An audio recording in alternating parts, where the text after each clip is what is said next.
Hey guys, we're here with a special guest today, Michael, who just finished top 16 at the NA Remote YCS with Exodia. Huge congrats to you. I'm speechless. What are your thoughts on this deck for the format?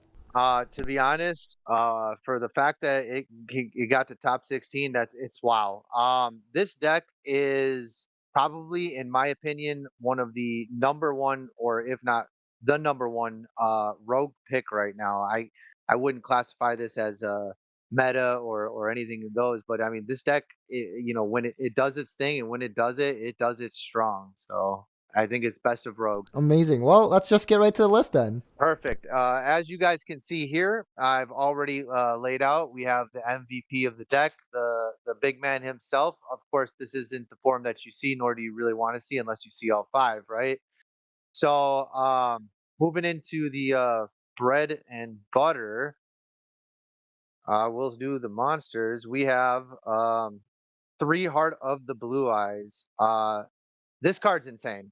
You'll hear it in other videos of with Exodia. I mean, this card after they released this, it just took the deck to that top of rogue category. It allows it to do so much. Um, I've used I've used all the effects other than the fact that it can't be taken because it's Grandpa Yugi's blue eyes. But yeah, the only thing they fell short on was it being a quick play. It's not. So, but we take what we can get. This card's amazing. Moving on, we have obviously three Sengenjin Wakes from the Millennium. Obviously that is the best card in the deck. It is the GOAT. It does so much. It comes up often enough where its attack at 2750 is able to, if you're able to just, clear board, simplify the game state. It's a big body. It's actually come up quite a bit. So the fact that he can search any of the monsters that you need, and there's some other niche applications that we can talk about once we get to the extra deck that comes up with him. Let's see. Going on, we have three Shield of the Millennium Dynasty. This card is just part of the engine. It's insane. The fact that it has a big butt, 3000, and can get you into Ankh. The name of the game for this deck is try to get as many Ankhs as possible because Dominus Impulse exists. And if they take one out, you got the other one to back up on. So you want to get to two or more Ankhs before you start activating them. And this card just helps you out along the way. Moving forward, we play two Golem. Typically, he gets sided out a lot, one of them. Two of them I felt was just an engine requirement. I am playing a 44 card main deck.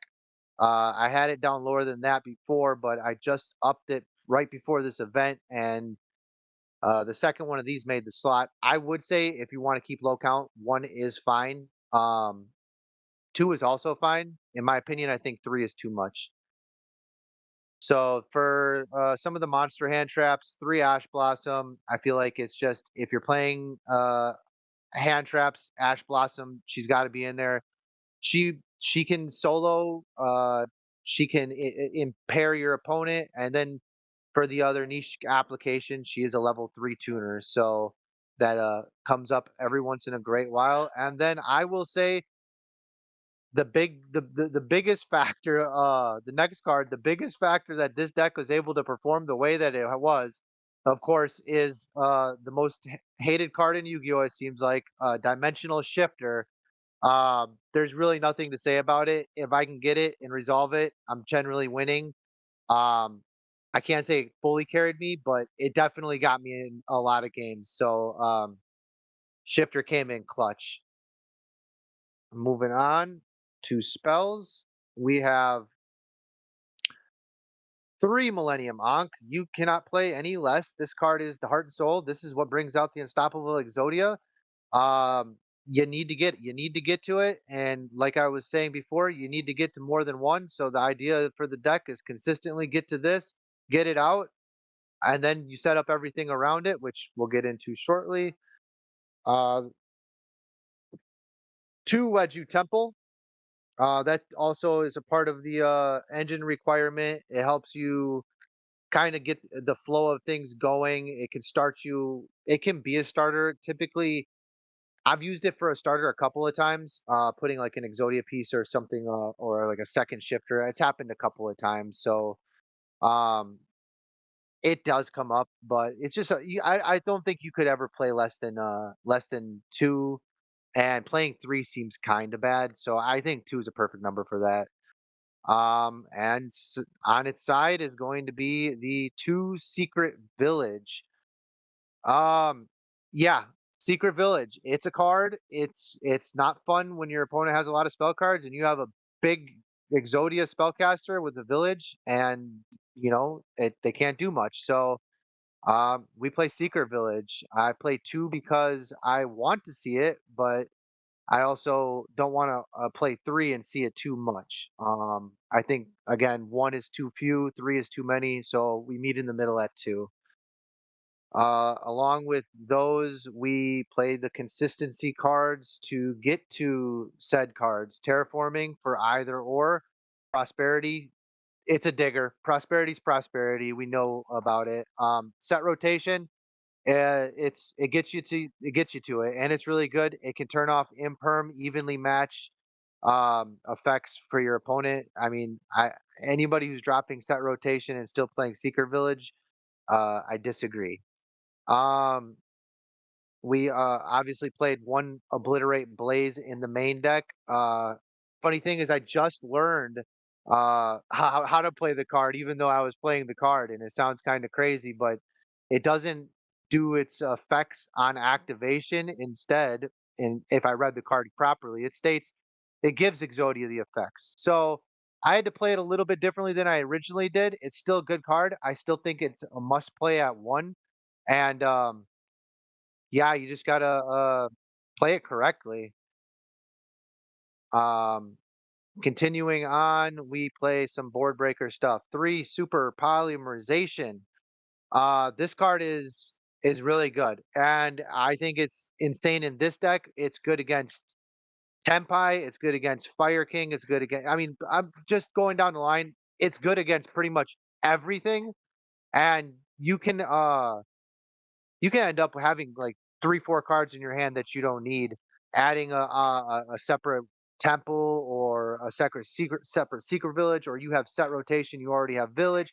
I mean, there's like numerous applications where this card you have a card that you don't care about, and Super Poly just says, "Oh, we'll take that," and then uh, board break your opponent. So I mean, Super Poly still pretty strong. And then lastly for spells, two talents.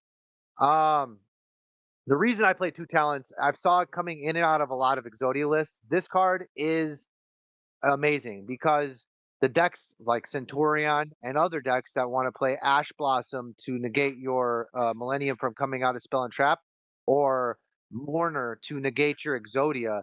Well, talents then can either give you two options to look in your opponent's hand if your hand is well put, or draw two cards to see if you can get something out of it. The card ends up live very often. I think it's a mandatory play. Again, I think the whole ratio of one too few, three too many, I'm at two, and that's just where I'm at right now. So moving out of the spells, traps, this is pretty straightforward. Best hand trap in the game, infinite impermanence. You got to play it. Two, Exod Fire of Rage.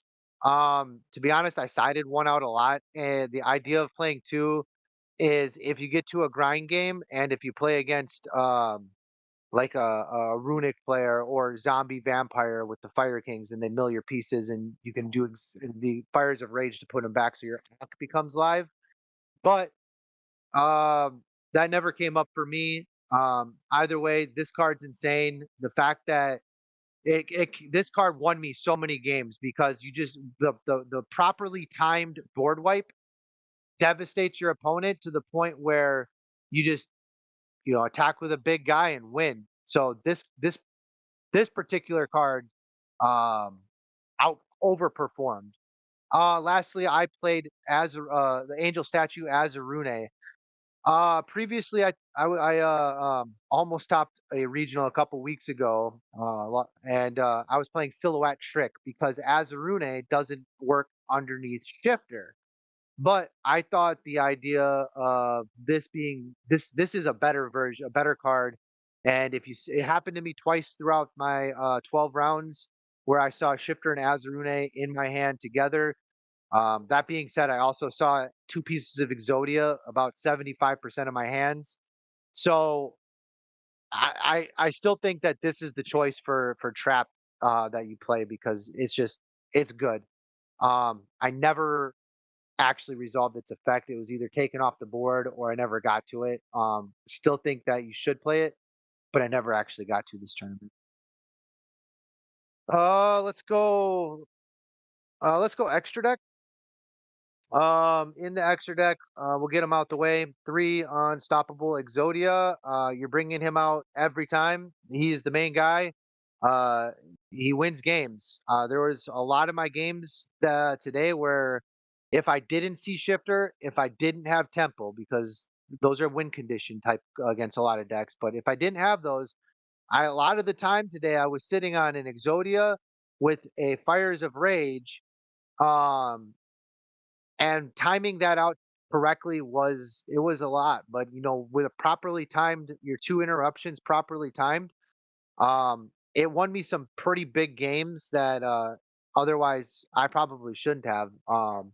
This card's nuts. This card is amazing. It's Exodia. Moving on, we will go right into super poly targets. So obviously, super poly targets. We got Garura, Mudragon, and Draco Stapelia. That's the big three, right? So if you're playing super poly, you should probably be playing these. And I had an extra slot because there's so many cards that you don't ever go into in this deck. So I threw in Chaos, Star Source Dragon, the new super poly target. Never got a chance to make it. I almost did. I chose to go a different route when I was playing against Centurion. It came up where I could have made this card, and I still won that game, but I didn't make it. But I guess branded. Uh, Most relevant would be Tempai and Centurion, I feel. But this card, it comes up. You have plenty of room. You don't go into your extra deck very often for much else. It's playable. Um, when I brought up the Ash Blossom being a level 3, we played the Psychic End Punisher and Psyframe Omega package. Again, being that we have so much room in here, I figured why not? I wanted to make Punisher today. I wasn't able to. I made Omega once at the beginning just because I could. Um, it didn't win me anything. It just took a card out of my opponent's hand, and it didn't matter that I did it. I made them for fun. Uh, Still pretty good cards, I would say. So this one obviously was Millennium Shield and Ash Blossom. This one is Sengenjin and Ash Blossom for leveling wise. So moving into the extra deck, Silhouette Rabbit. For the statue, it comes up. It comes up a lot. It doesn't come up all the time, but it's good. It's obviously it bounces it back. I think you got to play it. It's a great card. Same with SP Little Knight. Uh, it's SP. I never made SP today. But it's SP, so we have room. Let's play it. Uh, Same logic. We're going Nightmare Phoenix. We have room. Make two bodies, discard a card, and you can blow up a card that's in your way. Maybe. I never made it. Still think you should play it. Then the Asura, the Earth mover, the Earth Charmer, immovable guy. Um, Never made it. It's literally for me, it's only there in case I get outed for Secret Village. Funny enough, my one of my games I played today, I had Secret Village up. My Exodia got outed. All I got left to they my turn. It gets back to my turn. All I've got left is a shield and an Ankh in hand, and I top deck Shifter with a full graveyard, and I go, okay, I guess I'm gonna make Shifter so I can play Ankh. And yeah, that did that. He's the same concept. He's a spellcaster, just so you can keep on playing. And then fun stuff here is Moon of the Closed Heaven and Underworld Goddess of the Closed World. I will be honest, I resolved this effect once today. It was crazy. I could not believe that I accomplished that. I think that you should play it, and I hope that for anyone doing so gets the opportunity to make it work and win from that game. incredibly niche and very surprising that I was able to get it off, but I did do it. So we'll move into the extra deck. Uh, in the extra deck, I think Lava Golem is a necessary. If you're not playing this in the main, you're playing it in the side. The card's insane. We don't normal summon.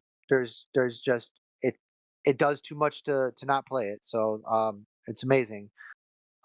Cosmic Cyclone. This card had saved me quite a few times today. It is a great card. It also the same notion. I lost one of my two losses today. Were from getting anti-spelled with a handful of spell cards, and I couldn't play. So Cosmic would have been great there. I think you got to play it. It's just it's too good of a card. Um, I played two triple tactics thrust in the side, and that was in case my opponent wanted to Ash Blossom one of my Millennium monsters or Mourner my Exodia. I could play DDG or D barrier. They want to do it to us and say that so we activate something, shifter, they thrust to put the D barrier down so we can't make Exodia. Well, we do it back to them. Same logic. I played Rivalry and Tikaboo. Both of them came up today. Both of them were played, and for the decks that they're good against, they are amazing. So if we're gonna play Floodgates like Shifter and Secret Village, then we can play Floodgates like this. It's amazing. These last 3 cards in the side deck, I was tossed on. I felt like these were all cards that should be in the side deck, like, guaranteed, that they were without question to me. The last 3 slots, I wasn't even sure of what I wanted to do. I mean, I was torn between probably 5 different cards. So, I, uh, I just went with evenly matched. I will say that there is better options probably. The and I think I just went with it because I've seen a lot of other Millennium Exodia deck lists playing it, and so I was like, I don't know what to do. We'll throw it in there. I resolved this card once today. Um, I never needed it. I don't think the card's even that great. Like the idea that what we want to do is wipe a board and attack for game. And this creates more like starts pushing into we want to create some kind of a grind game. At least that's how I feel. So I'm not sure I would play the evenly matched again. Whereas the rest of these, I would definitely keep those in the side deck. This is just to me as a 3 card flex spot. And for everybody watching, if you want to build this deck, it's up to you. I think you can. This deck has what it does, and there's little rooms for different kind of cards that you want to be able to add in. You know, if you want a different board breaker than Lava Golem or Super Poly, you know, there's things that you can do to this deck that also make it kind of like catered to you and how you want it to go. So, um, yeah, I think this deck is incredibly strong for what it can do, and I ended up going into top 32 as 7-2 X2.